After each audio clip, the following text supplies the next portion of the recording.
because they won't miss here. And keep an eye on it too with those Kosciuszko. This is where you'll see a country horse stand up for a Kosciuszko. Well, we've got horses like Far Too Easy that have narrowly missed in a race like this, and others that, of course, gone on to do great things in that race. Exactly. And the Ramornie went on to win a Kosciuszko. Exactly. I still remember the mud all over Hippo, wasn't it? All over the goggles that day. Got a good memory. Had a fair price, $41 I think it jumped, and I didn't have a cent on. Let's have a look at these in the Ramornie for this year. As I said, it is a rich history, and one of these will add their name to that fantastic honour roll. We'll start off with Compelling Truth, who's been fantastic for Matt Griffith for many a moon now. Haven't seen him for 12 months. Saw him come here to win the Kirby, the last race on Cup Day. Big brute, big, solid horse, lovely horse, and yeah, he looks a treat. He'll be very hard to beat, and Bailey knows him good too. Yeah, he ticks all the boxes to win this race today, doesn't he? He just needs a little bit of luck from that draw. Gets a very good jockey on Bailey Wheeler. He's ridden him his last three wins. He'll probably press forward on him, just put him up on speed. If he can carry the weight, I think he'll beat him. 2 is Prince of Boom. Aaron Bullock on board. He ran second in 2022 aboard Gem Song for Chris Lees, and Rob Heathcote knows how to win this race. Yeah, he only needs to find his right form. That's what he needs to do. But I can tell you now, he won a lot of luck from a very sticky gate. Yeah, he draws that barrier 20. It's, he's going to have to be 10 lengths better than the rest of them to get across and beat these today. The last 2 runs are only been fair. I just hope he bounces back for his connections today, third up, and can run a good race for them. This was Rob's winner 2 years ago, the big goodbye, CJ Graham. Can we hit rewind and get back to that effort?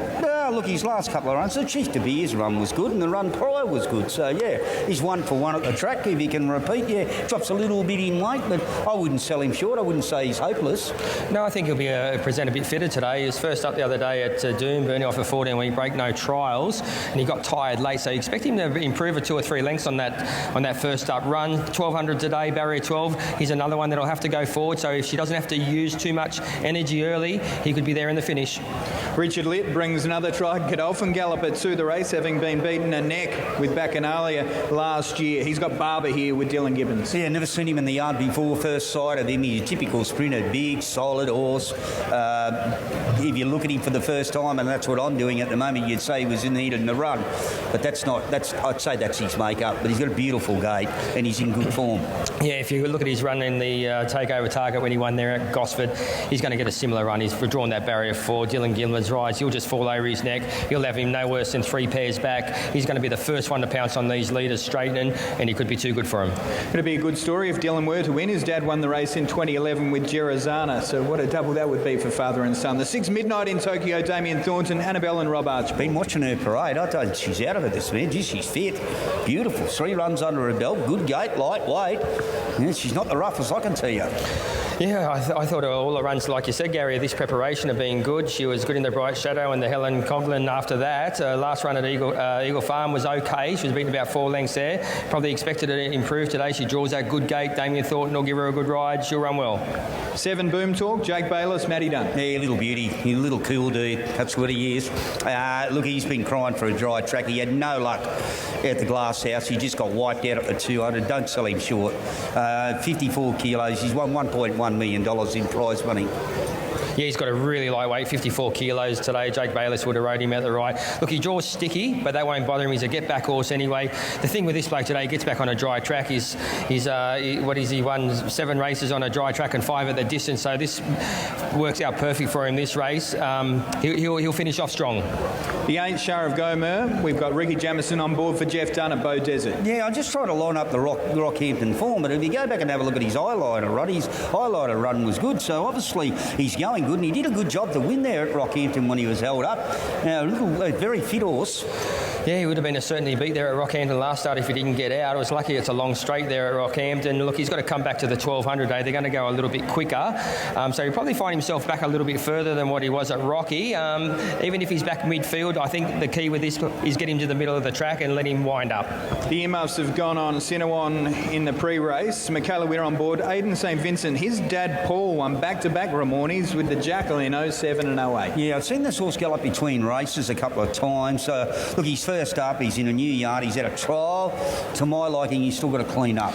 Yeah, he'd have to run up to his best to be competitive in this race, but he parades quite well. He's turned out in good order. He draws a good gate. Michaela are riding well, so just hope for the connections. He runs a good race. Jake Cole has the former Hawks train galloper in Flying Crazy, and he's taken the blinkers off. Big solid horse. He's had 3 runs under his belt, and but to my liking, this will be a lot tougher for him. Yeah, he's another one who got the blinkers off today. He draws an ordinary gate. Benny Look will go back. He probably just hasn't performed well in his last 3 runs, so he might just try and ride him for luck and save some ground on him to make him run a good race. The 12, he's Evan, Desley Forster and Luke Rolls. Yeah, nice horse, racing really good.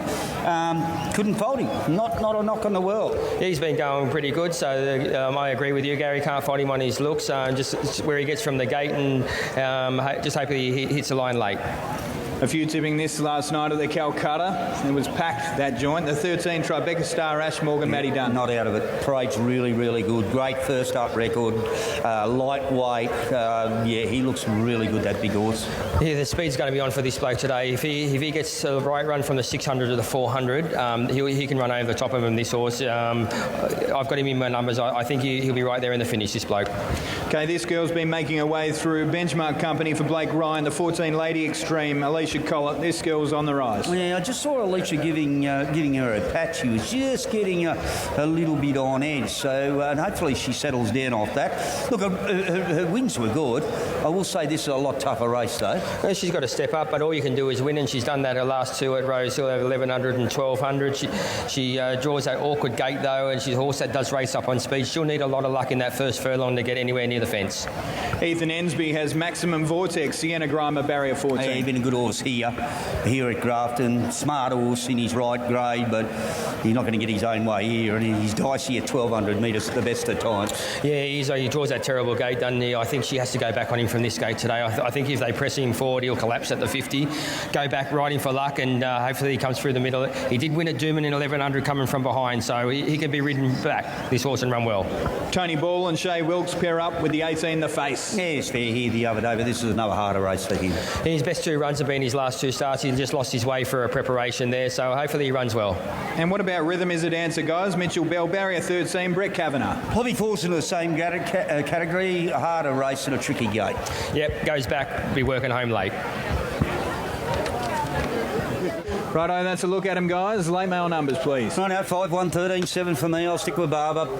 Good gate. He's going to get a lovely run. Compelling trip. He's a beauty. He's a lovely, big, strong horse. 13 Tribeca Star. Wouldn't be surprised if he won this. Geez, he paraded really good, and I'm leaving little Boom Talk there. He finally gets a dry track and no weight on his back. 5 1 13 7. Yeah, I'm 5 1 13 and 8. I'm with Barbara as well, Gary. I think Barrier 4. Dylan Gibbons, this horse has got the right runs under his belt to win this race today. I think Dylan Gibbons will go forward on him, put him just right into the race. He'll be very, very hard to beat. In for second, Compelling Truth. I thought all these runs at